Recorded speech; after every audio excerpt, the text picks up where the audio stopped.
자, 오늘 인생의 마지막에 하나님께서 그리고 싶은 그림, 그러니까 우리는 우리 각자의 인생에 대하여 그리고 싶은, 내가 되고 싶은 무슨 그림들을 다 가지고 있습니다.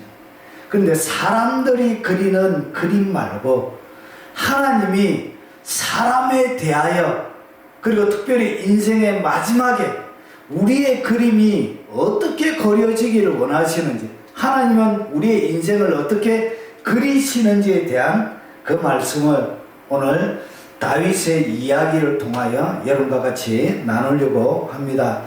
오늘 성경의 본문은 사무엘하 24장 전체입니다. 사무엘하 24장 전체 말씀인데 너무 길기 때문에 핵심적인 구절, 세 구절만 읽어보도록 하겠습니다.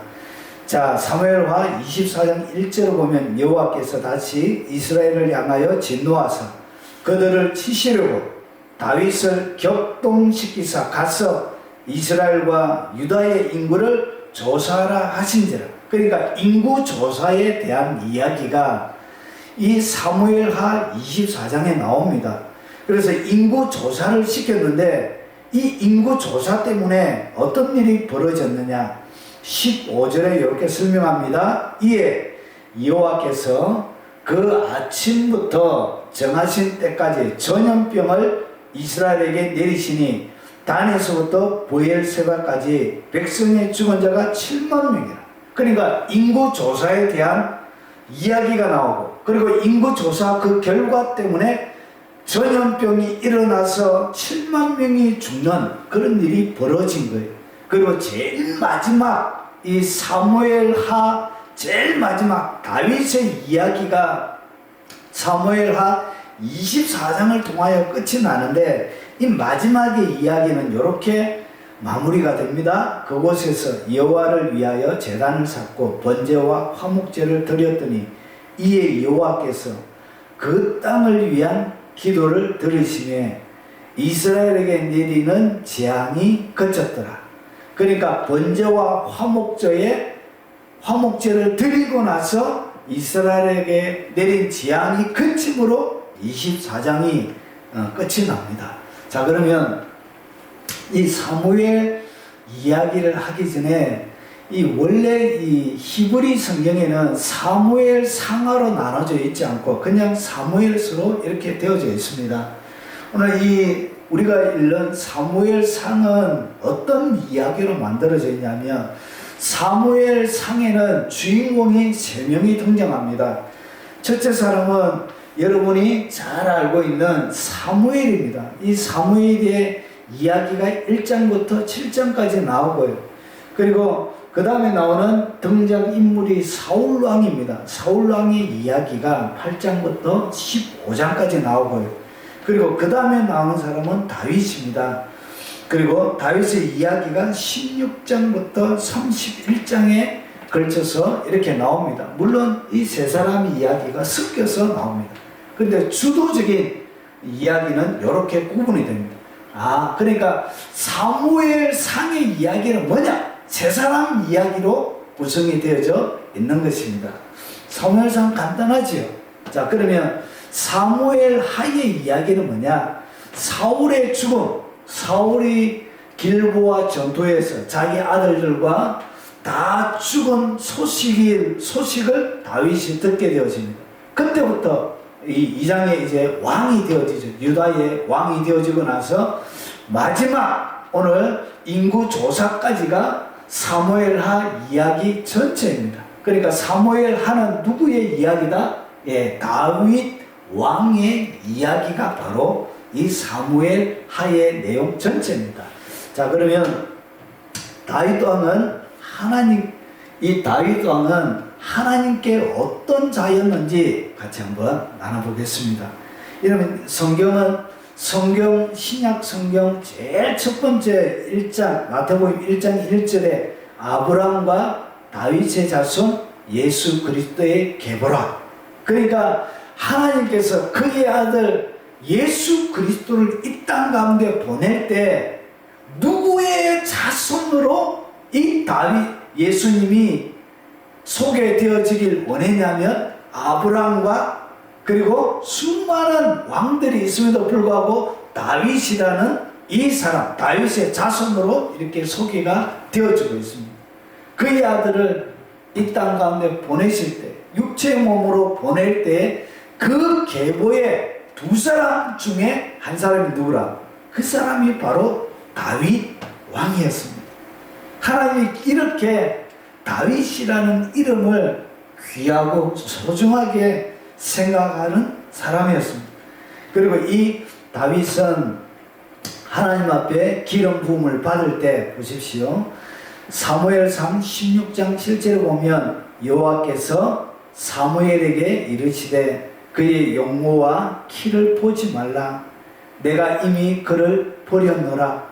내가 보는 것은 사람과 같이 아니하니 사람은 외모를 보거니와 나 여호와는 중심을 보느니라. 하나님께서 이 이새의 8아들 중에 엘리압에게 사무엘이 와서 기름을 딱 부으려고 하는데 용모가 너무나 준수했던 것 같아요. 그런데 그 용모와 이 엘리압에게 기름을 부으려고 하니까 하나님께서 사무엘에게 말씀하신 거예요. 그의 용모와 키를 보지 말라. 하나님은 뭘 보지 않는다고? 용모와 키를 보지 않는다는 것이죠. 여러분, 키가 작아도 괜찮습니다. 용모가 탁월하게 뛰어나지 않아도 하나님은 그런 거 상관하지 않는다는 것이죠. 이 하나님께서 바라보시는 이 기준이 뭐냐? 중심을 하나님은 보신다는 것이. 그의 중심이 어디에 있느냐? 하나님은 그 중심을 귀하게 바라보시는 것입니다. 그런데 이 다윗은 그 마음의 중심이 하나님께 합격을 받았던 그 사람이 누구냐? 그 사람이 바로 다윗이었다는 것이. 그래서 이 다윗을 갖다가 내 마음에 합한 자다, 이렇게 하나님은 부르신 것입니다. 그리고 사무엘상 16장 23절에 보면 하나님께서 부르시는 악령이 사울에게 이를 때 다윗이 수금을 들고 와서 손으로 탄적 사울이 상쾌하여 났고 악령이 그에게서 떠나더라. 오늘 사울에게 귀신이 둘러 진친 거예요. 귀신이 침투를 한 거예요. 그때 다윗이 뭐 했냐? 수금을 들고 와서 손으로 탄적 사울이 상쾌하여 났고 악령이 그에게서 떠나가는. 여러분, 하나님을 사랑하는 사람이 악기를 연주하고 하나님을 노래하면 여러분 귀신의 영이 떠나가게 되어져 있습니다. 여러분의 사랑을 담아서 주님을 찬양하고 주님을 노래하게 되면 귀신이 떠나가게 되어져 있습니다. 여러분, 시편 22편 3절을 보니까 이런 말씀이 있죠. 이스라엘의 찬송 중에 거하시는 주요, 주는 거룩하시니. 하나님은 찬송 중에 하나님의 보좌가 하나님의 찬송 중에 있습니다. 그래서 그 찬송 가운데 하나님의 영광이 임하는 것이죠. 여러분, 하나님은 이 다윗의 노래 가운데 임하기를 그렇게 좋아하셨습니다. 하나님은 다윗이 찬양할 때 그렇게 기뻐하셨습니다. 그렇게 하나님을 영모하며 사랑하며 하나님을 노래했던 그 노래를 하나님은 너무나 좋아하셨습니다. 그래서 그 노래 자체가 권세와 능력을 가지고 있었던 것이고 귀신이 떠나가는 그런 탁월한 그런 권세 있는 찬양이 다윗에게 나갔던 것입니다. 여러분, 권세 있는 찬양은 어디서 나가냐? 하나님을 사랑하는 마음에서 나가는 것입니다. 여러분, 지금 새벽 2시 39분입니다. 저희가 영상을 촬영하다가 사실은 음질이 너무 좋지 않아서 올리지 못했습니다. 제가 너무 피곤하고 힘들어서 안 하려고 그랬어요. 촬영을 하기 싫었습니다. 그런데 주님께서 어찌나 저에게 재촉을 하시는지, 어찌나 주님이 하라고 재촉을 하는지, 그리고 제가 눈물이 나는 것이 하나님이 여러분을 얼마나 사랑하시는지, 주님이 여러분을 얼마나 아끼고 좋아하시는지, 그게 제가 눈물이 나. 여러분을 여러분을 향한 그 주님의 사랑, 여러분을 그렇게 아끼고 사랑하시는 그 주님의 사랑이 오늘 이 영상을 이렇게 저희 아내와 촬영하게 하는 것입니다. 여러분, 이렇게 하나님께서 여러분을 이렇게 아끼고 사랑하셨어요. 그 하나님께서 아끼고 사랑했던 그 사람 중에 하나님이 가장 눈여겨보았던 사람이 바로 다윗입니다. 다윗만큼 주님이 여러분을 그렇게 아끼고 귀하게 바라보고 계십니다. 그리고 시편 27편 4절에 보면 이런 말씀이 있습니다. 내가 여호와께 바라는 한 가지, 다윗에게는 다른 게 없었어요. 바라는 것 딱 한 가지 있었어요. 그것이 뭐냐? 그것을 구하리니 곧 내가 내 평생에 여호와의 집에 살면서 여호와의 아름다움을 바라보며 그의 성전에서 사모하는 그것이, 하나님의 아름다움 그거 바라보고 평생 주님 사모하면서 사는 것, 그것이 다윗의 인생의 유일한, 다윗이 바라는 유일한 기도 제목이요, 그의 소원이었습니다. 이런 다윗이었습니다. 그래서 하나님은 이 다윗을 어떻게 바라보셨냐? 그리고 다윗은 하나님께 어떤 자였냐? 하나님의 마음에 딱 맞는 자였습니다. 그리고 하나님의 가장 특별한 연인이었습니다. 그리고 하나님의 친구요, 여름날 얼음 가득히 담긴 냉수처럼 하나님의 가슴을 그렇게 시원하게 해줬던 그런 사람이 바로 다윗이었습니다. 눈에 넣어도 아프지 않는 그런 다윗이었습니다. 하나님을 향한 특별한 열정과 열심을 타는 열심을 가지고 있는 그 사람이 바로 다윗이었습니다. 늘 시와 찬양으로 온 마음에 하나님의 기쁨을 주는 그런 자가 바로 다윗이었습니다. 그런 다윗의 인생의 마지막 이야기가 하나님에게 이런 자인 다윗의 인생의 마지막 장면이 바로 20사무엘상 24장 이렇게 마무리하는데, 여러분, 이것은 다윗에게 하나님이 주시는 것 치고는 좀 너무 야속하게 느껴질 수 있는 그런 장면입니다. 여러분, 사무엘 하에 다윗의 마지막 이야기는 이렇게 기록이 되고 있는 거예요. 여러분, 이에 여호와께서 그 아침부터 정한 때까지 전염병을 이스라엘에게 내리시니 단에서부터 브엘세바까지 백성의 죽은 자가 7만 명이라. 그러니까 다윗의 인생 사무엘상 24장의 이야기, 이것이 다윗의 공식적인 마지막 이야기예요. 그런데 이 마지막 이야기를 정리하면서 그 마지막 이야기의 그림은 너무나 평생 주님을 사랑했던 다윗에게는 좀 가혹한 거예요. 전염병이 단부터 브엘세바는 여러분, 우리나라 백두산부터 한라산까지, 그러니까 이스라엘 전역을 표현할 때 단과 브엘세바를 얘기해요. 그래서 백성의 죽은 자가 7만 명, 전체 나라 가운데서 7만 명의 사람들이 전염병 때문에 3일 동안 죽어져가는 이 모습이 다윗의 인생의 마지막 그림이 되는 거예요. 이 전염병이 뭐냐? 여러분, 데베르라고 그러는데 이것이 흑사병이에요. 여러분이 잘 아는 패스트, 역병이죠. 이 전염병이 돌아왔던 거예요. 자, 그래서 여러분, 7만 명이라는 것이 우리나라 지금 세계 인구로 이렇게 바라보면 안 돼요. 여러분, 그 시대에는 한 도시에 여러분 10,000명 이상 되는 도시들이 그렇게 많이 없었어요. 인구가 그렇게 많지 않았습니다.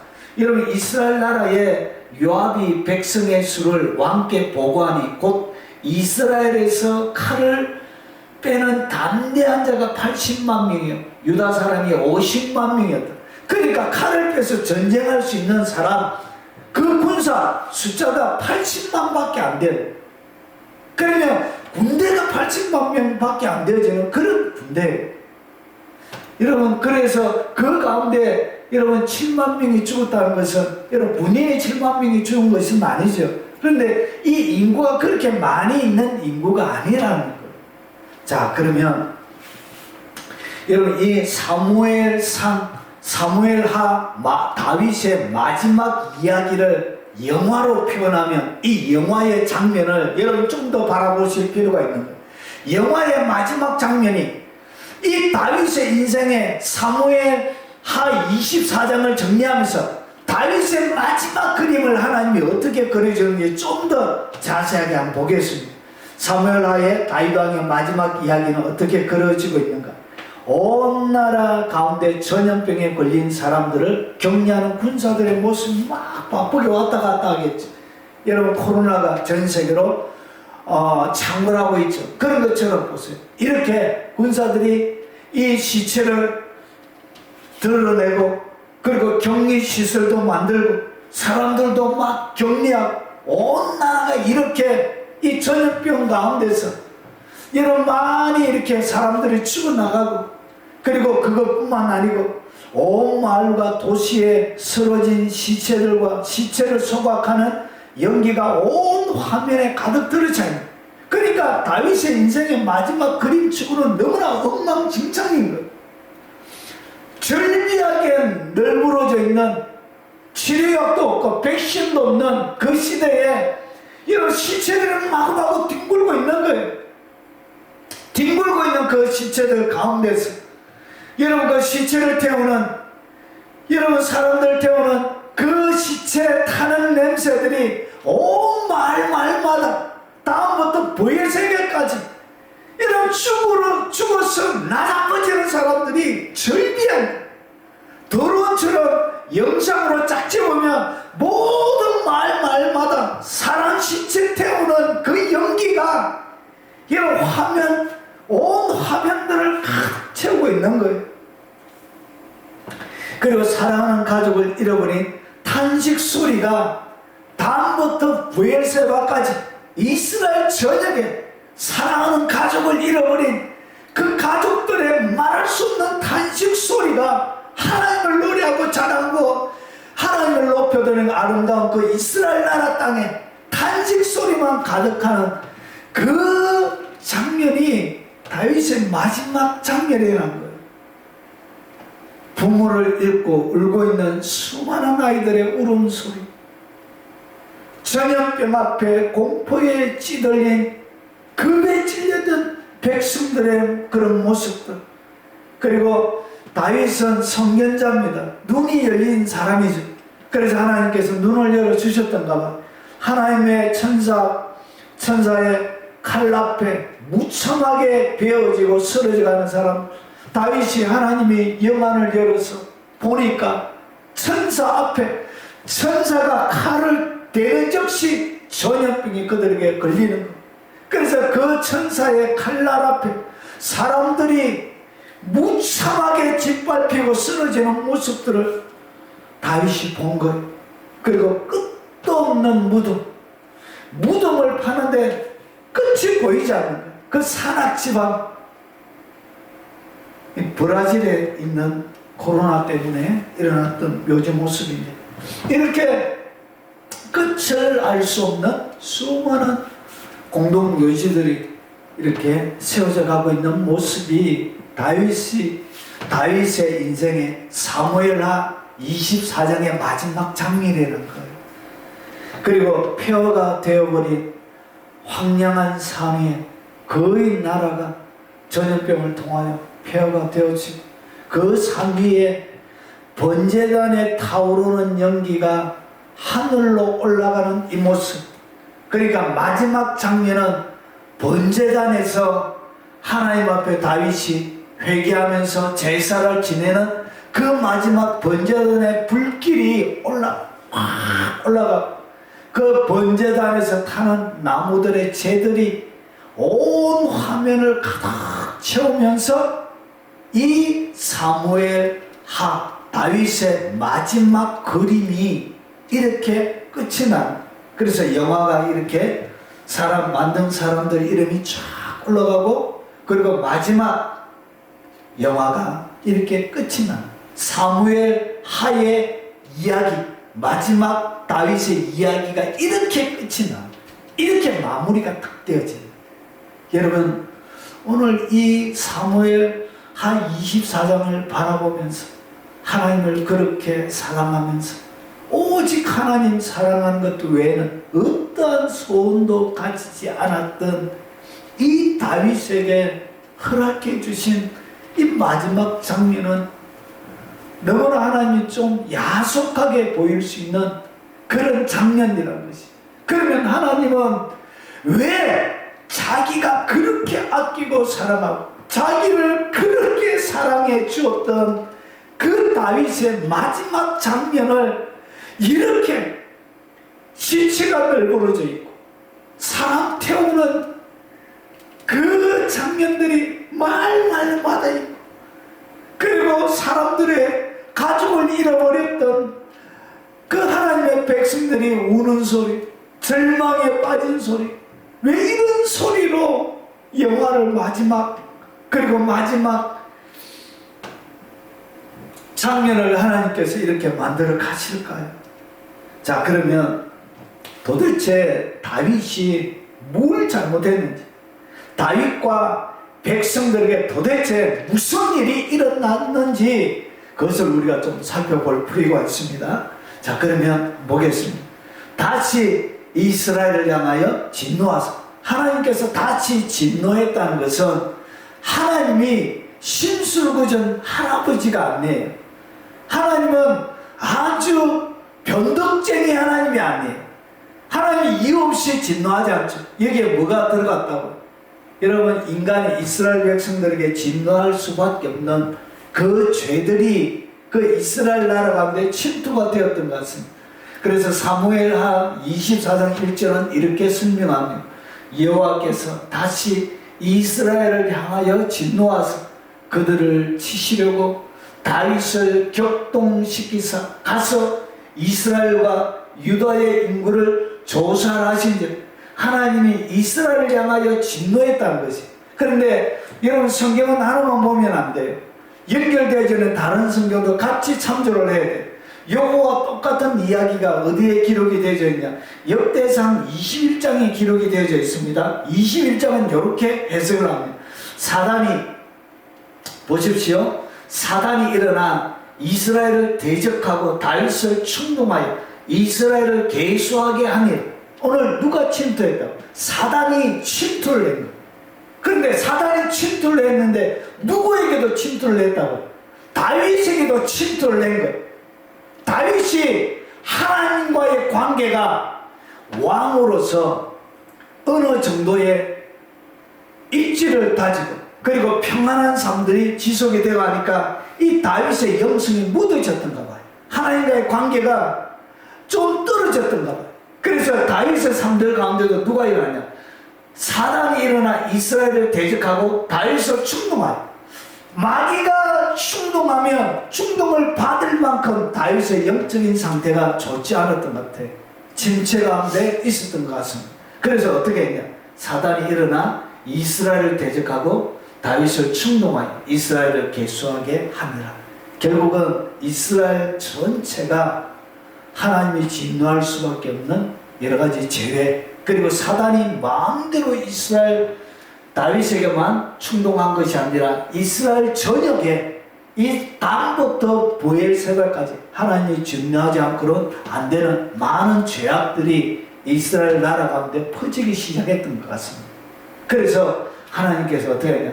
사단이 일어나 이스라엘을 대적하고 다윗을 충동하여 이스라엘을 계수하게 하는 것을 하나님이 지켜보신 것이죠. 이미 그들이 어떻게 했냐? 사단을 받아들인 것, 죄를 지음을 통하여 그들의 삶들 가운데 사단을 초청한 것입니다. 자, 이렇게 해서 이스라엘 나라가 전염병이 일어나는데 보십시오. 자, 그러면 다윗이 충동을 딱 받아서 인구 조사를 하는데 왜 다윗이 인구 조사를 했는지 좀 더 보겠습니다. 자, 자, 군사적인 야망이 다윗의 마음속에 생겨났던 것 같습니다. 그래서 누구를 조사했지요? 칼을 빼는 담대한 자가 80만 명이에요. 그리고 유다 사람이 50만 명. 그러니까 여러분, 그 시대에 80만 명의 대군을 가지고 있었다. 50만 명의 여러분 군대를 가지고 있었다. 이것은 굉장한 막강한 군대. 그래서 자기 나름대로의 뿌듯함이 있었던 것 같아요. 그래서 어떻게 했냐? 군사적인 야망, 그리고 좀 더 나가서 승리에 대한 도취가, 여러분 9개월 20일 동안 여러분 유대 나라가, 이 이스라엘 나라가 강원도 정도만 하면 9개월 20일 동안 조사할 만한 그렇게 넓은 땅이 아니에요. 그럼에도 불구하고 어떻게 했냐? 9개월 20일 동안 이렇게 조사하는데도 여러분 나라에 방비를 하지 않고 이런 조사하는데 시간을 보내고 있는 거예요. 그래서 그들 무리가 국내를 두루 돌아 9달 20날 만에 예루살렘에 이르니라. 요압이 엄청 깨름을 부렸던 것 같습니다. 그래서 그들 다 승리의 어느 정도 도취가 되어져 있던 것 같습니다. 그리고 큰 제국에 대한 동경이 아마 다윗의 마음속에 조금씩 생겨나기 시작했던 것 같습니다. 자, 그리고 나서 보세요. 인구 조사 자체가 잘못된 것은 아닙니다. 그런데 오늘 여기에 문제는 뭐냐? 마음의 동기가 문제예요. 인구 조사 자체가 문제가 아니라 이 인구를 조사하게 되어져 있는 이 마음의 동기, 그 마음의 동기가 뭐냐? 그게 교만이 사기 트고 있었던 거예요. 여러분, 똑같은 이야기. 여러분, 그때 히스기야가 병들어 죽게 되었습니다. 히스기야 왕이 병들어 죽게 되어졌지요. 그때 여호와께 기도하며 얼굴을 벽으로 향하여 하나님 앞에 기도하니까 하나님께서 수명을 15년 더 연장시켜 주셨지. 그래서 여호와께서 그에게 대답하시고 또 이적을 보이셔서 이렇게 수명을 연장시켜 주셨는데 불구하고 히스기야가 마음이 뭐했죠? 교만. 여러분, 사람이 항상 승승하고 잘 되는 일이 있으면 사람들 마음속에 뭐가 찾아오냐? 교만이 싹 찾아옵니다. 누구나 할 것 없이 다 똑같아. 히스기야도 하나님을 그렇게 신실하게 섬겼던 좋은 왕이었음에도 불구하고 그의 마음속에 뭐가 사기 텄다고. 하나님이 15년 동안, 여러분 이스라엘 나라 어떤 왕이 15년 수명 연장을 받았습니까? 이 히스기야 외에는 수명 연장을 받았던 왕이 없어요. 그런 히스기야였습니다. 하나님이 그렇게 수명을 연장시켜 줄 만큼 그를 인정해 주었던 사람인데 그의 마음속에도 뭐가 일어나냐? 마음의 교만이 일어난 거예요. 그래서 그 받은 은혜를 보답하지 아니하므로 진노가 그와 유다와 예루살렘에 내리게 되었더니, 그러니까 하나님의 진노가 내리니까 어떻게 했다? 히스기야가 마음의 교만함을 뉘우치고 하나님 앞에 다시금 회개를 하는 거예요. 예루살렘 주민들도 그와 같이 하였으므로 여호와의 진노가 히스기야의 생전에 그들에게 내리지 아니하니라. 31절을 보세요. 그러나 바벨론 방백들이 히스기야에게 사신을 보내어 그 땅에서 나타난 이적을 물을 때 하나님이 히스기야를 떠나시고 그의 심중에 있는 것을 다 알고자 하사 시험하셨다. 그러니까 바벨론 사신이 기적을 체험한 이 히스기야에게 이야기를 듣고 사신을 보낸 거예요. 근데 히스기야가 어떻게 했지? 교만을 떨었지. 하나님께서 주신 것들을 가지고 어떻게 해요? 자기를 자랑하면서 왕궁에 있는 모든 보물들을 다 준 거예요. 결국은 바벨론이 이스라엘 나라를 치러 올 수밖에 없는 원인을 누가 제공했냐? 바로 이 히스기야가 제공입니다. 그래서 586년에 바벨론이 침공해서 모든 보물들을 다 훔쳐가게 되었는 거예요. 여러분, 이것은 히스기야만 그런 게 아니에요. 여러분, 누구에게도 이런 일이 있었냐? 여러분, 아브라함에게도 마찬가지였어요. 아브라함 창세기 22장에 보면 내 사랑하는 독자, 내 아들 이삭을 모리아 산에 무엇으로 드리라? 번제로 드리라. 번제는 뭐죠? 여러분, 번제는 여러분 가족부터 해서 온 몸을 갈라서 사지를 자르고 몸 전체를 태워서 하나님 앞에 드리는 제사가 번제예요. 몸 전체를 태워서 드리는 제사예요. 하나님께서 어떻게 했냐? 아브라함을 모아서 시험하사 하나님이 테스트 하신 거예요. 네가 나를 사랑하는지 나를 경외하는지 경외하지 않는지 하나님 아브라함을 어떻게 했다고? 테스트해요. 여러분, 이 히스기야만 테스트하는 것이 아니에요. 여러분, 다윗도 하나님의 테스트를 받은 거예요. 그리고 아브라함도 테스트를 받은 거예요. 여러분, 하나님은 항상 여러분들 어떻게 하냐? 하나님의 저울에 여러분을 달아보십니다. 여러분이 하나님을 진짜 경외하는지, 하나님을 진짜 사랑하는지, 그렇지 않는지 하나님은 항상 그분의 저울에 여러분을 달아보시는 거예요. 그러니까 다윗의 마음속에 뭐가 자리 잡기 시작했다? 하나님의 은혜로 되어진 것을 자기가 뭔가 잘난 줄 알고 교만이 그의 마음속에 삭뜨기 시작했던 거예요.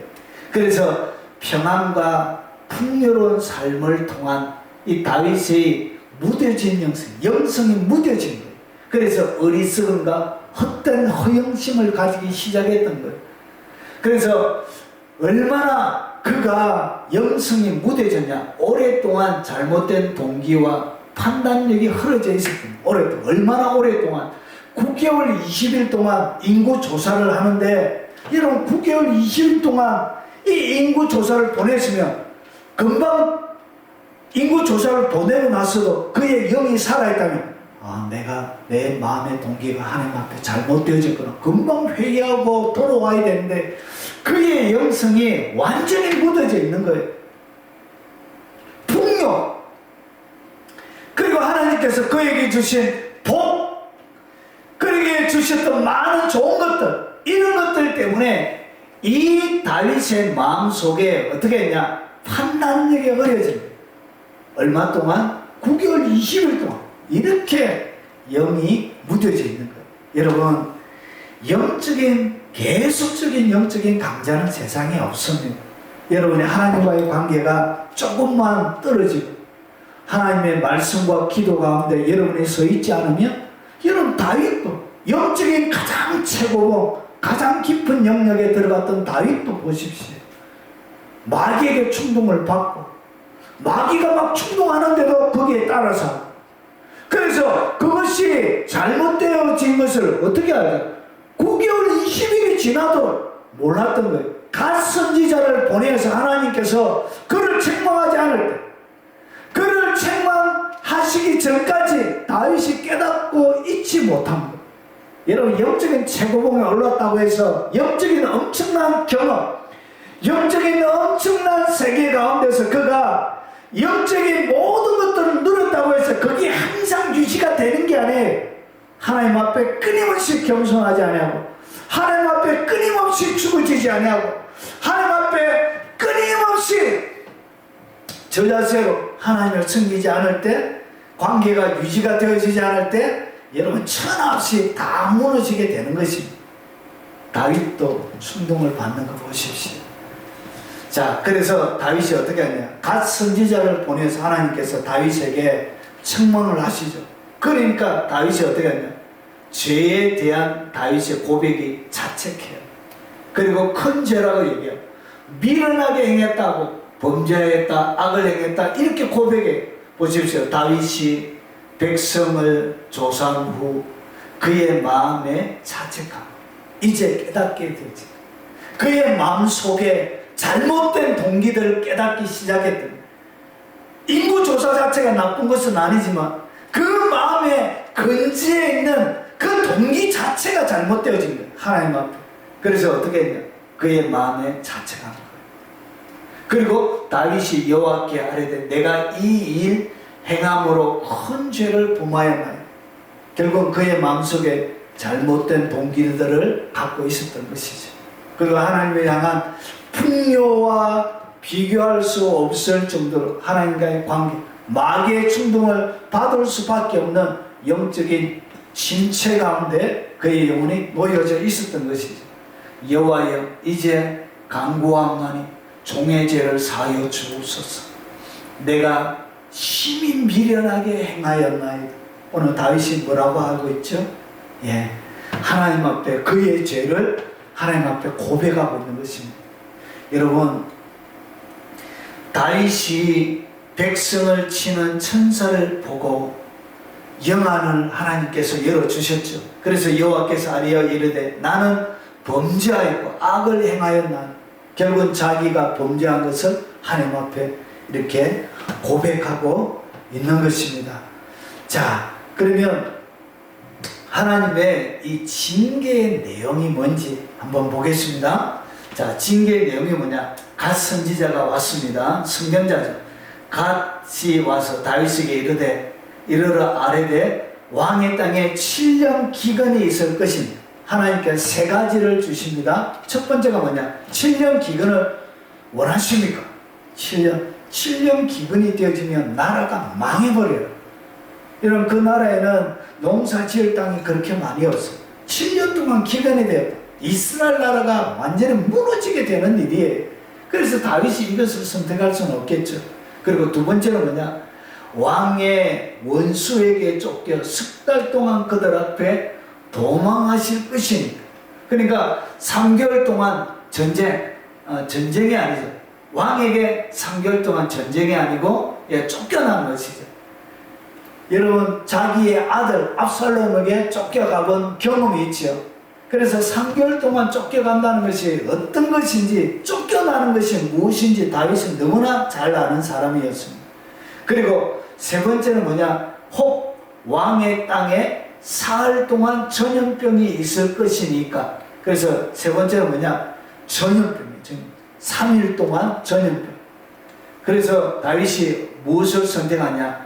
다윗이 이것을 선택합니다. 다윗의 선택과 결과가 뭐냐? 보십시오. 다윗이 갓에게 이르되 내가 고통 중에 있도다. 청하건대 여호와께서는 긍휼이 크시니. 그러니까 다윗이 어떻게 생각했냐? 하나님께서 긍휼이 크시기 때문에 3일 동안 전염병이 온다고 할지라도 혹시나 하나님께서, 마치 예전에 바세바를 범하고 나서 그 다음에 아들을 낳죠. 그러고 나서 그 아들을 위해서 금식기도 하지. 금식기도 하면서 다윗이 뭐라고 하냐? 혹시나 하나님이 살려주실까? 혹시나 하나님이 그를 다시 살려주실까?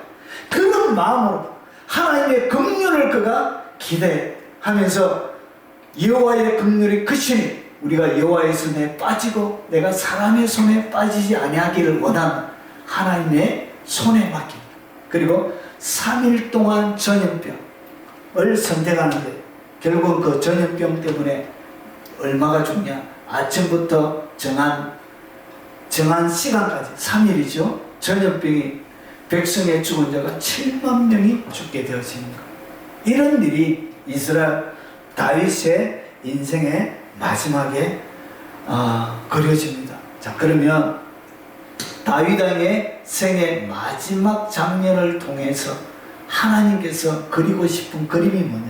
여러분, 오늘 다윗의 마지막 이야기를 제가 영상을 보여주면서 설명을 드리겠습니다. 그러면 다윗의 인생의 마지막을 하나님이 이렇게 막 스케치해서 성경 가운데 다윗의 인생의 마지막을 딱 하나님이 그려주는데, 이 마지막 그림이 뭐냐? 하나님께서 그리고 싶은 다윗의 인생, 자기가 가장 아끼고 가장 사랑하고 자기의 독생자, 하나밖에 없는 독생자도 다윗의 자손으로 이 땅 가운데 오길 원하셨던, 그렇게 하나님이 귀하게 여겼던 그 다윗의 인생의 마지막, 하나님이 다윗을 위하여 최고의 그림을 그려줬는데 그 최고의 그림이 뭐냐? 하나님이 이렇게 그립니다. 여러분, 하나님은 다윗이 재물이 많은 사람으로 그의 인생이 마무리되는 것을 원하지 않았습니다. 여러분, 학자들마다 다윗이 헌금한 액수가 조금 다릅니다. 학자들마다 이 다윗이 솔로몬 성전을 헌금을 해놓는데 얼마나 헌금을 하느냐? 보통 600조에서 666조까지 이렇게 계산을 하시는 분들이 있습니다. 여러분 다윗이 얼마나 헌금했다고요? 600조로 600조. 우리나라 1년 예산보다만 600조로 헌금한 거.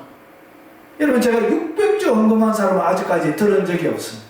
그러니까 지금까지 살았던 어떤 사람보다 가장 많은 금액을 헌금한 사람.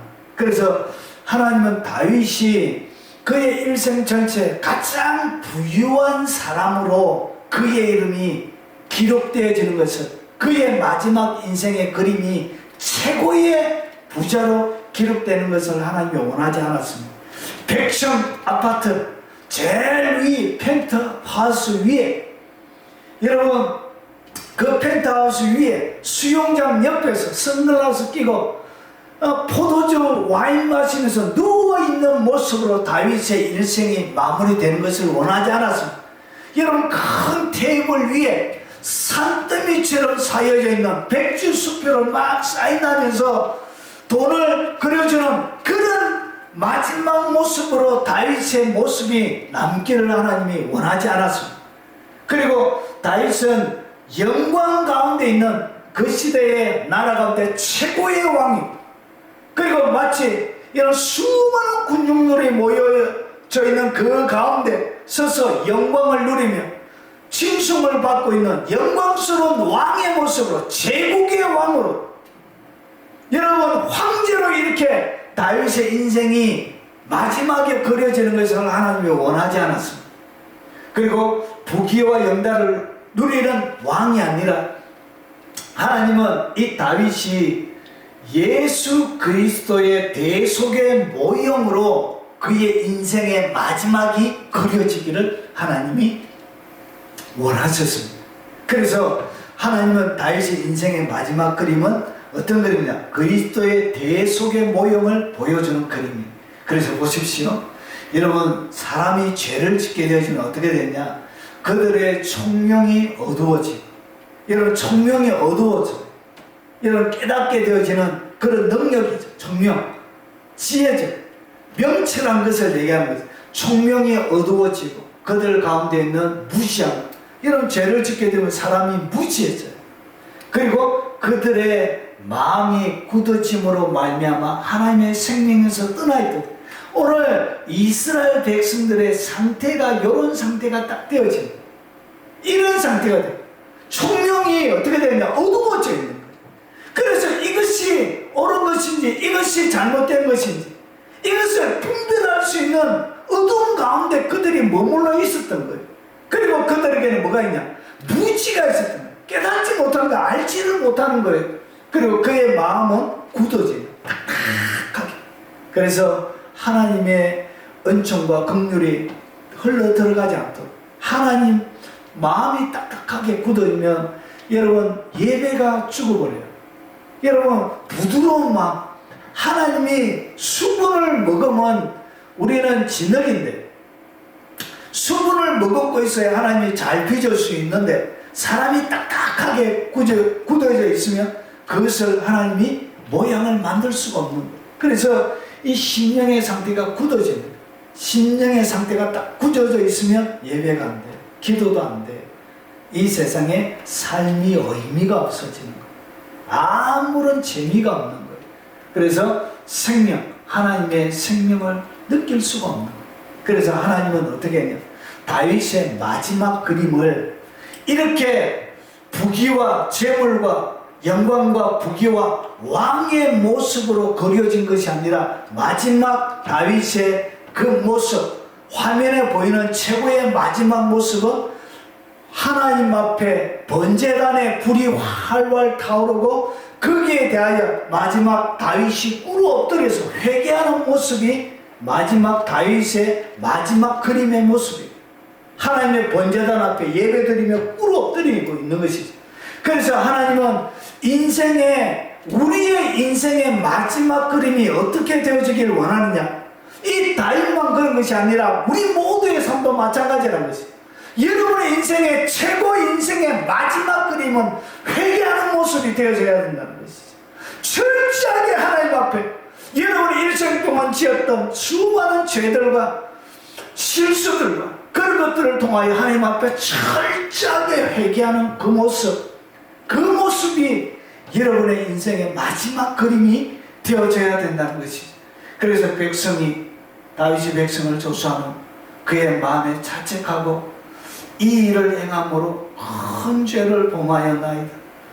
종의 죄를 사하여 주옵소서. 미련하게 행하였나이다. 그래서 미련하게 행한 그 삶에 통하여 하나님 앞에 철저하게 회개하고 꿇어 엎드려져 있는 그 모습, 하나님 앞에 예배하는 그 모습이 다윗의 인생의 마지막 그림의 가장 끝에 보이는 장면이라는 것이죠. 여러분의 인생의 마지막 그림도 여러분 화려한, 여러분 밝게 빛나는 영광의 모습, 그리고 성공한 모습, 인정받는 모습, 명예와 추앙을 받는 모습, 많은 사람들에게 칭송받는 그런 모습이 아니고 여러분의 인생의 마지막 모습도 꿇어 엎드려 회개하는 모습이 되길 바랍니다. 여러분, 사람이 회개하면 무엇이 회복이 되어지냐?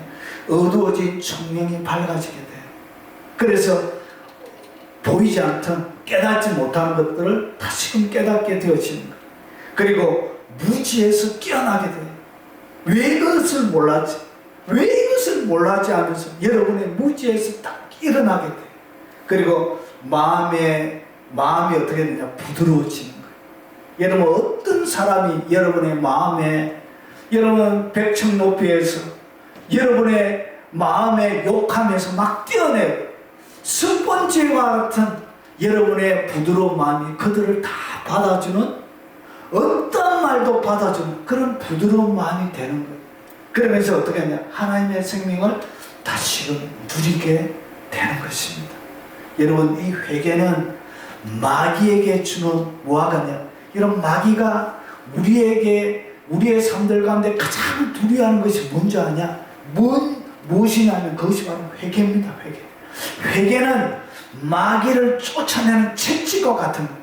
여러분의 삶들 가운데 여러분의 죄를 통하여 하나님 앞에 회개하면 여러분의 손에 뭐가 쥐어지냐? 마귀를 때릴 수 있는 굵은 채찍이 딱 쥐어집니다. 그래서 회개하는 순간 마귀들은 등에 채찍을 맞는 것과 같은 일이 일어나게 돼요. 그래서 가장 사람이 행할 수 있는 가장 가장 큰 권세는 뭐냐? 회개하는 것입니다. 이것이 인생의 마지막 장면이 되어야 되는 것입니다. 그래서 하나님은 이 다윗의 인생 마지막 그림을 활활 타오르는 그 번제단 앞에 엎드려져 있는 모습으로 마지막의 그림을 하나님이 그리고 있는 것입니다. 그리고 다윗이 하나님의 긍휼을 기대하기 시작했습니다. 다윗이 뭘 기대했냐? 다윗이 갓에게 이르되 내가 고통 중에 있도다. 청하건대 여호와께서는 긍휼히 크시니 우리가 여호와의 손에 빠지고. 이 다윗은 하나님을 잘 알아서 여호와의 긍휼과 자비가 무궁하신 것을, 하나님의 선하심을, 인생 앞에 베푸시는 하나님의 은혜가 얼마나 큰 것을 다윗이 그의 일생을 통하여 직접 경험한 것입니다. 그래서 하나님의 그 긍휼, 하나님을 향한 긍휼이 그의 삶들 가운데 회복이 되어집니다. 여러분, 사람이 가지고 있는 가장 큰 능력이 뭔지 아십니까? 회개도 능력이지만 하나님의 긍휼을 기대하는 것이 뭐냐? 이게 하늘의 능력이 여러분 삶들 가운데 회복되는 것입니다. 여러분, 하나님의 긍휼을 기대하십시오. 하나님의 불쌍히 여김을 여러분 기대하십시오. 그러면 어떤 일이 일어나냐? 하늘의 능력이 여러분의 회복이 되어집니다. 하나님의 능력이 여러분의 능력이 되는 것입니다. 이런 일이 다윗에게 일어났던 거예요. 그래서 보십시오. 다윗의 일생 가운데 하나님의 뭐가 회복되냐? 능력이 다 지금 회복이 되어지기 시작하는 것입니다. 하나님의 긍휼, 그리고 이 회개와 죄를 짊어지는 것. 다윗이 이렇게 얘기합니다. 다윗이 백성을 치는 천사를 보고 여호와께 아뢰어 이르되 나는 범죄하였고 악을 행하였거니와 이 양무리는 무엇을 행하였나이까? 청하건대 주의 손으로 나와 내 아버지 집을 씻소서. 그러니까 천사들의 칼날 앞에 백성들이 죽어져 가는 그 장면을 다윗이 보고 견딜 수가 없었던 거예요. 뭐가 일어나죠? 백성을 향한 사랑이 그의 삶들 가운데 불타기 시작했던 거예요. 그래서 양무리는 무엇을 행하였나이까? 양무리가 잘못한 것이 없죠, 하나님. 그러면서 주의 손으로 나와 내 아버지를 치소서 이렇게 얘기합니다. 여러분, 하나님은 이 다윗이 영광스러운 용맹스러운 왕으로 남는 것을 원하지 않았습니다. 다윗을 골리앗을 때려잡던 최고의 전사의 모습으로 다윗의 일생의 그림이 마지막 그림이 남는 것을 하나님이 원하지 않았습니다. 하나님이 다윗의 일생 가운데 마지막 남기를 원하는 그 그림은 뭐냐? 한 마리의 양이 절벽에 떨어져서 그 한 마리의 양을 구해내기 위하여 이런 절벽에 내려가는 목자의 모습으로 다윗이 남기를 원했던 거예요. 잃어버린 한 마리의 양을 찾아서 광야로 가던 그 진짜 목자, 이스라엘의 진짜 목자로 이 다윗이 남기를 원했던 거예요. 그래서 그가 회개하며 엎드려 있지만 하나님 앞에 번제되는 그기에 마음속에는 뭐가 있다? 백성을 향한 말할 수 없는 사랑이 회복이 되어져 있는 거예요. 하나님, 그 백성을 불쌍히 여겨달라고, 그들을 긍휼히 여겨달라는 그 예배 가운데 그 죽어가는 백성을 향한 말할 수 없는 그 사랑하는 마음이 이 다윗의 마음속에 부글부글 끓고 있었던 거예요. 물이 끓는 것처럼, 솟아나고 샘물이 솟는 것처럼. 그래서 다윗의 마지막 그림은 화려한 왕이 아니었습니다. 전쟁에 능한 황제가 아니었습니다. 다윗을 때리잡는 전사가 아니었, 골리앗을 때리잡는 전사의 모습이 아니라 이런 목자의 모습, 다윗의 마지막이 그려지길 하나님이 원하셨던 것이죠. 그래서 다윗의 마지막, 백성의 죄를 위해서 나와 내 아버지의 집으로 돌리소서 했던 것처럼 마지막 인간의 모든 죄를 대신하여 십자가 지시고 그 모든 죄를 담당하신 그 그리스도의 모습을 그의 마지막에 다윗의 그 삶들 가운데 마지막 그림에 하나님 보여주길 원하셨던 것이지. 하나님은 다윗의 마지막 그림을 이렇게 그리고 싶었던 거예요. 그리고 거기에는 뭐가 있냐? 준비된 제단이 있었습니다. 준비된 제단. 이스라엘의 기억 속에 사라진 장소가 다시 살아나게 돼요. 여기에는 뭐가 있냐? 여러분, 사무엘하 24장 18절을 보면 아라우나의 타작마당에서 여호와를 위하여 제단을 쌓소서. 갓 성전자가 누구에게? 다윗에게 가르쳐줍니다. 아라우나의 그 타작마당, 거기에 여호와를 위하여 제단을 쌓소서. 이렇게 가르쳐주는 거예요. 여러분, 이스라엘 나라 가운데 이 아라우나의 이 타작마당은 잊혀진 이름이었습니다. 여러분, 이 장소가 어디냐? 창세기 22장 2절에 보면 여호와께서 이르시되 내 아들 내 사랑하는 독자 이삭을 데리고 모리아 땅으로 가서 내가 내게 일러준 한 산 거기서 그를 번제로 드리라. 그러니까 하나님이 번제를 드릴 이삭을 바칠 장소를 딱 정해준 거예요. 그 장소가 어디냐? 모리아 땅이에요. 모리아 땅에 있는 한 산을 가르쳐 준 거예요. 그래서 이 한 산이 뭐냐? 보세요. 솔로몬이 예루살렘 모리아 산에 여호와의 전을 건축하기를. 이 모리아 산은 어디나? 아브라함이 이삭을 번제로 드렸던 그 장소, 번제로 드리라고 했던 바로 그 장소. 그러니까 아브라함과 다윗과는 시간이 얼마나 차이가 나냐? 1000년의 차이. 1000년의 시간 동안 하나님께서 아브라함에게 그의 아들을 통하여, 아브라함이 그의 아들 이삭을 번제로 딱 드림을 통하여 어떤 일이 일어나냐? 네가 이제 나를 경외하는 줄 알았다 하면서 이제부터 무슨 약속이냐? 대적을 문을 취하는, 대적의 문을 얻게 되어지는 약속을 하나님께서 아브라함에게 주시는 거예요. 그래서 이 장소에서 어떤 일이 벌어지냐 보세요.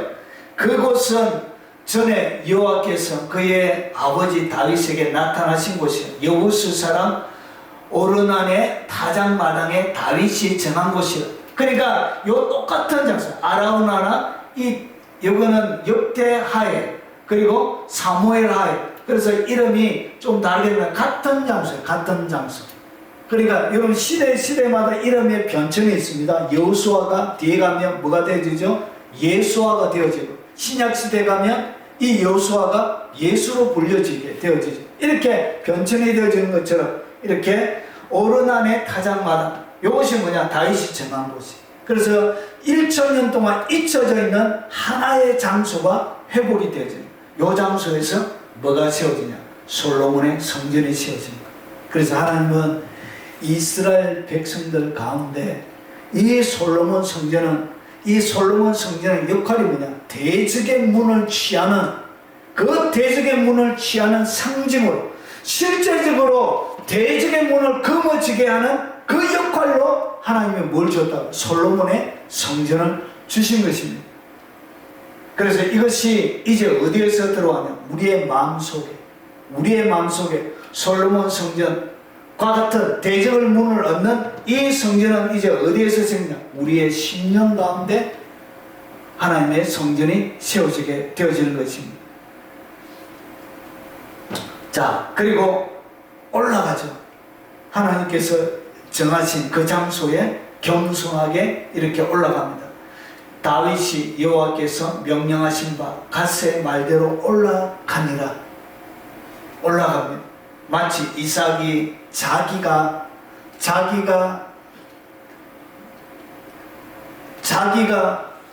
뗄감 위에 올라가서 자기를 태울 그 장작더미를 짊어지고 모리아산으로 올라갔던 것처럼 다윗도 마찬가지죠. 예수님도 어떻게 하셨죠? 자기가 못 박힐 십자가를 치고 골고다까지 이렇게 올라갔던 것처럼. 그래서 다윗의 인생의 마지막에 하나님은 누가 보여주길 원했다고? 예수님의 모습들이 이 다윗의 마지막 삶들 가운데 하나님 비춰주길 원하셨던 것이죠. 그래서 갑절도 치르죠. 그냥 공짜로 왕으로서 그냥 땅을 받을 수 있지만 값을 치러서 이렇게 하죠. 내가 값을 주고 내게서 살리라. 값으시는 내 하나님 여호와께 번제를 드리지 아니하리라 하고 다윗이 은 50세겔로 타작마당과 소를 사고, 그래서 그 타작마당과 소에서 하나님의 제사를 지냅니다. 그래서 예수님께서 어떻게 했죠? 값에 팔리지. 그리고 그의 피값으로 어떻게 하죠? 이스라엘 백성들, 모든 예수 믿는 사람들을 구원하셨던 거죠. 그래서 여러분, 하나님 예수님께 다윗이 값을 주고 그리고 그 제사를 지내면서 이스라엘 모든 전염병에 죽어가는 사람들을 다윗이 제사를 통해서 구해냈던 것처럼 하나님은 그의 아들 예수 그리스도가 이 땅 가운데 오셔서 그의 피값으로 모든 백성을 구해낼 것을 하나님이 보여주는 거예요. 그래서 다윗의 마지막 모든 그림들은 결국 누구를 보여주는 것이라? 예수님을 보여주는 그림으로 됩니다. 그래서 결국은 제사를 지내죠. 제사를 지내는데 보십시오. 번제와 화목제를 드립니다. 번제와 화목제를 드리는데 여러분, 역대상 21장 같은 내용을 이렇게 사무엘 하는 24장에 그리고 역대상은 21장에 기록이 되어져 있습니다. 같은 이야기. 그런데 보십시오. 번제와 화목제를 드리는데 여호와께 아뢰었더니 여호와께서 하늘에서부터 번제단에 불을 내려 응답하시고, 엘리야의 제단에 하나님께서 불을 내리셨던 것처럼 이 다윗의 아라우나의 타작마당 가운데도 뭘 내렸다고? 하늘에서 하나님께서 불을 내려서 번제단을 태워주신 것입니다. 하나님께서 응답을 해 주신 것입니다. 결국은 이 예수 그리스도를 통하여 뭐가 오실 것을 상징적으로 보여주는 것이죠. 성령이 불의 해같이 갈라지는 그 성령이 내릴 것을 상징적으로 보여주는 것입니다. 그래서 화목제와 그리고 번제와 화목제물을 드립니다. 여러분 보십시오. 요한 1서 4장 10절을 보니까 사랑은 여기 있으니 우리가 하나님을 사랑한 것이 아니요 하나님은 우리를 사랑하사 우리 죄를 속하기 위하여 화목제물로 그 아들을 보내셨습니다. 그래서 화목제물 그의 아들을 이 땅 가운데 하나님께서 보내주신 것입니다. 그래서 이 다윗의 이 제사를 통하여 뭘 보여준다? 예수님이 이 땅 가운데 오셔서 번제만이 아니라 화목제물로 이 땅 가운데 하나님과 화목하게 만들고 사람들과 화목하게 만들고 이방인들과 화목하게 만들고 자연과 화목하게 만들어서 모든 것들을 회복하실 것을 하나님이 이 다윗의 마지막 그림을 통하여 보여주고 있는 것입니다. 그래서 이 다윗의 마지막 결국은 예수님이 이 땅 가운데 하실 것을 온전히 마지막 그림 가운데 상징적으로 하나님이 다 조각조각처럼 집어넣어 놓으신 것입니다. 자, 그러면 보십시오. 오래된 아브라함의 약속, 이 대적의 문을 얻는 것인데 이것은 예언이 확장이 됩니다. 아브라함 때는 한 10%만 보여준 거예요. 그런데 이 다윗 때 와가지고 50%를 더 보여준 거예요. 이런 구약의 모든 것은 여러 모양과 부분으로 되어져 있는 거예요. 그래서 그것이 완전한 그림이 아니에요. 조각처럼 다 되어져 있는 거예요. 아브라함에게 조각이 하나 있고 그리고 다윗에게는 조각이 2개나 더 있는 거예요. 그래서 이런 조각들이 모여서 예수님이 되는 거예요. 그래서 이 아브라함의 약속이 다윗 때 와서 어떻게 하냐 확장이 되는데 무엇에 대한 확장이냐 대적의 문을 어떻게 되는지에 대한 예언의 확장이 여기에 나오는 거예요. 그래서 장소가 똑같아요. 모리아산이죠. 아라우나의 타작마당이죠. 그래서 보십시오. 솔로몬이 모리아산 여호와의 집 건축하기를 시작하는데 오르난의 타작마당 다윗의 정한 곳 똑같은 장소에서 드리게 되는 거예요. 그리고 고통의 시간도 똑같아요. 보십시오. 이 아브라함 때는 창세기 24장 22장 4절을 보니까 제3일에 아브라함이 눈을 들어 그곳을 멀리 바라본지라 3일 만에 자기가 있는 곳에서 모리아산까지 간 거예요. 똑같이 다윗이 3일 동안 전염병이 7만 명이 사망하게 돼요. 며칠 동안? 3일 동안. 그리고 모리아산의 이 모습이 뭐냐? 이런 아브라함 때는 모리아산에서 아브라함이 칼을 빼들고 있죠. 똑같이 다윗 때는 천사가 칼을 빼들고 있죠. 제사를 지내고 나서 자 그리고 엔딩 장면도 똑같아요. 번제단에 타오르는 불이 하늘로 올라가므로 아브라함 창세기 22장의 장면이 끝나고 이런 다윗의 장면도 똑같은 장면으로 엔딩 장면이 있습니다. 그리고 제사의 종류 아브라함 때는 이 제사가 번제만 있었지만 다윗 때는 번제와 화목제를 드린 거예요. 그래서 예언이 어떻게 되냐 예언이 확장이 되는 거예요. 좀 더 구체적으로 예수 그리스도가 이 땅 가운데 오셔서 뭘 할지를 설명하고 있는 거예요. 자, 그래서 마지막 이제 정리를 하겠습니다. 자, 다윗 왕이 사후에 하나님이 다윗의 일생을 마지막에 그리고 싶은 그림이 뭐냐? 하나님은 다윗이 그의 인생 마지막에 다윗 왕 사후에 하나님의 성전을 재건하고 그리고 이 다윗이 하나님만을 소개하는 자로 그의 일생이 남기를 원했고 그리고 그의 일생의 마지막 그림은 하나님만을 드러내는 사람으로 그의 일생이 그려지길 원했던 거예요. 그래서 보십시오. 다윗이 보여주는 것이 뭐냐? 용서와 자비를 베푸는 장소를 소개하고 있는 거예요. 용서와 자비가 베풀어지는 그 장소가 결국은 뭐냐? 아라우나의 타작마당. 그 장소는 결국은 어디에? 예수 그리스도의 그 십자가의 장소라는 것을 다윗의 일생 가운데 그림으로 보여주고 있는. 그래서 다윗의 삶들을 딱 바라보면 그가 왕으로 그리고 그가 탁월한 선지자 그리고 전사로 부자로 영광을 지닌 사람으로 남는 것이 아니라 다윗을 딱 바라보면 용서를 가르쳐 주는 사람, 용서와 자비가 어디에 머물러 있는지를 그의 삶들을 통하여 보여주는 사람으로 다윗의 마지막 그림이 그려지길 원하였던 거예요. 그래서 다윗을 보면 무엇을 볼 수 있냐? 하나님의 용서와 자비가 어떻게 베풀어지는 것을 다윗을 통하여 하나님이 보여주고 있는 그 장소, 그 장소가 어디냐? 결국은 예수 그리스도의 십자가예요. 그 장소가 바로 예수 그리스도라는 것이죠. 그리고 죄가 대속되는 장소, 그래서 이스라엘 백성들이 지었던 모든 죄가 어떻게 그 번제단에 번제와 아라우나의 타작마당에 번제와 화목제를 드림을 통하여 이스라엘 백성들이 용서함을 받고, 그리고 그 화목제와 번제를 딱 드리니까 천사가 어떻게 하냐? 역대상 21장에 보니까 천사가 칼을 딱 꽂게 돼요. 드디어 천사가 더 이상 이스라엘 백성들을 죽이지 않게 전염병이 딱 멈추게 되는 거예요. 여러분, 이런 일이 일어납니다. 그래서 죄가 대속되는 장소가 어디인지를 다윗의 삶을 통하여 보여주고 있는 거예요. 그것이 바로 아라우나의 타작마당이에요. 번제와 속죄의 그림은 누구냐? 바로 예수님의 번제고, 예수님의 바로 화목제예요. 그래서 번제와 화목제 드렸던 그 예수님을 통하여 이 땅 가운데 죄가 대속되는 것을 다윗의 그림을 통하여, 마지막 그림을 통하여 보여주고 있는 거예요.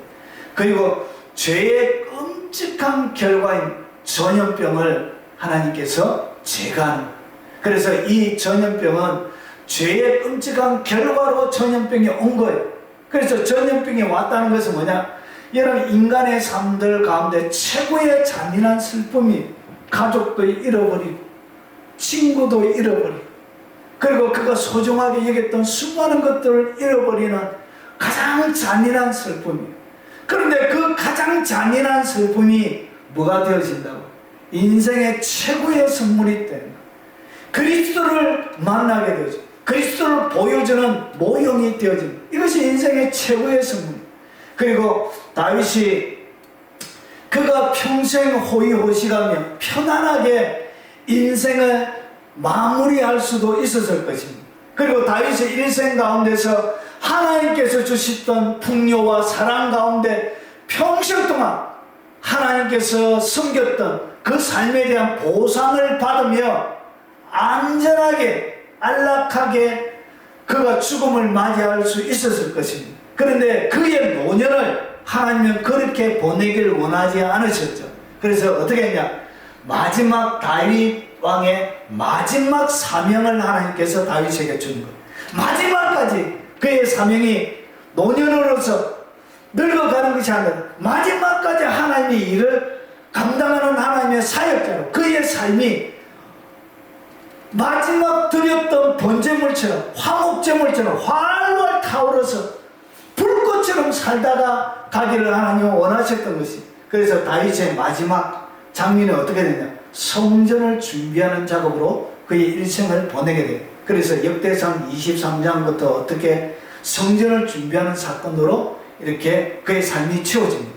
레위 사람들의 일들을 정리하고 24장에 제사장 직분을 맡은 사람들을 구별해서 세우고, 그리고 찬송을 맡을 사람들을 세우고, 그리고 문지기 성전 곡관들을 맡을 사람들을, 그러니까 모든 제도적인 행정적인 모든 것들을 다 준비해 놓는, 성경만 세워지면 바로 집행이 되어질 수 있도록 모든 다윗의 남아있는 생의 마지막은 하나님의 성전이 준비되는 활활 타오르면서 그의 마지막 삶을 정리할 수 있도록 하나님이 마지막 사명을 주신 거예요.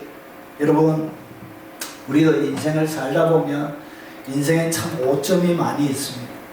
지우개가 있습니다. 인생을 지우는 지우개가 있어 막 지워버리고 싶고, 그리고 여러분 인생을 살다 보면 수많은 실수들이 참 많이 있습니다. 이 실수들 때문에 참 부끄러울 때도 많이 있어요.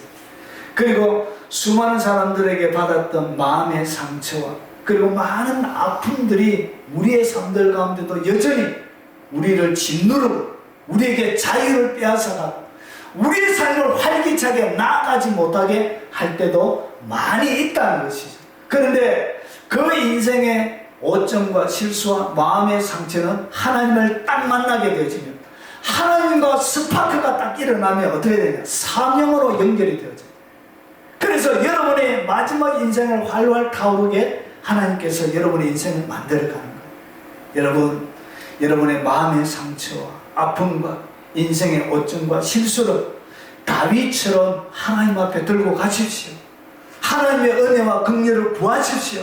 그러면 다윗에게 하나님이 갓 선지자를 보내어서 방법을 가르쳐 주시고 결국은 하늘의 불로 그의 번제단을 태워주셨던 것처럼 여러분의 삶을 성령의 불로 태우시고 여러분의 삶들 가운데 씌워진 여러분의 가슴뿐만 아니라 여러분의 삶들 가운데 영광을 드러내는 그런 인물들 여러분을 만들어 가실 것이라는 것이죠. 그리고 하나님의 마음속에 있는 뜻을 발견하고 실행하는 자로 하나님은 다윗이 남기를 원했습니다. 마지막까지 하나님의 뜻을 발견하고 실행하는 자로 남기를 원했는데, 여러분 역대하 6장 5절부터 6절을 보면 내가 내 백성을 애굽 땅에서 인도하여 낸 날부터, 애굽 땅에서 인도하여 낸 날이 1446년 출애굽이에요. 그런데 내 이름을 둘만한 집을 건축하기 위하여 이스라엘의 모든 지파 가운데 아무 수목도 택하지 아니하였으며 내 백성 이스라엘의 주권자가 될 사람을 아무도 택하지 아니하였더니 예루살렘을 택하여 내 이름을 거기 두고, 그러니까 예루살렘을 택해서 하나님의 성전, 하나님의 장소가 하나님의 성전에 세워질 것을 하나님이 이미 계획을 갖고 계셨던 거예요. 그 계획을 언제부터 갖고 있었다고? 예, 출애굽을 할 때부터 하나님의 마음속에 갖고 있었던 거예요. 그런데 하나님이 어느 지파를 봐도 하나님의 이름을 둘 만한 장소를 찾지 못해요. 그 사람을 찾지 못한 거예요. 그래서 얼마 동안 기다리냐? 솔로몬 통치가 971년인데 475년 동안 하나님이 이름을 둘 만한, 그리고 보십시오, 예루살렘을 택하여 내 이름을 거기도 하나님의 이름을 둘 만한 장소를 475년 동안 하나님이 기다렸던 거예요. 그러니까 하나님, 그리고 다윗을 택하여 내 백성 이스라엘을 다스리게 하였노라. 이 하나님의 마음속에 있는 그 뜻을 다윗이 발견한 거예요. 그 뜻을 이루어드리는 사람으로 다윗이 평생 동안 살게 되어졌던 거예요. 여러분, 이 하나님의 백성, 이스라엘 백성들이 성막 가운데 드려지는 모든 번제단은 예수님의 십자가를 의미합니다. 그리고 오늘 여기서 드리는 아라우나의 타작마당에 드렸던 이 번제단도 예수님을 보여주고 있는 것입니다. 그리고 이것이 바로 예수 그리스도의 십자가입니다.